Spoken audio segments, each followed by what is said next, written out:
আমরা যখন কোনো খাবার খাই সেই খাবার আমাদের শরীরে হজম হওয়ার পরে কি হয়, আমাদের রক্তে মিশে যায় এবং সেটা কি গ্লুকোজ, এবং সেই গ্লুকোজ ইনসুলিনের মাধ্যমে আমাদের সেলে প্রবেশ করে।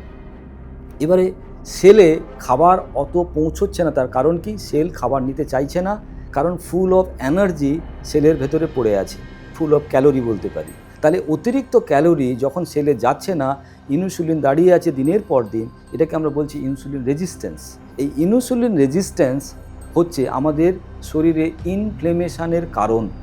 তার ফলে কি হচ্ছে, আমাদের শরীরে একটা প্রবলেম তৈরি হচ্ছে, ফ্রি র্যাডিক্যালস বেড়ে যাচ্ছে, কার্বন বেড়ে যাচ্ছে, এবং সেইটা আমাদের শরীর তাকে ঝেলতে পারছে না ভবিষ্যতের জন্য। তার ফলে শরীরের যে হোমিওস্ট্যাসিস, যে সায়েন্স মানে একটা ব্যালেন্স, সেই ব্যালেন্সটা কি হচ্ছে, ইমব্যালেন্স হয়ে যাচ্ছে।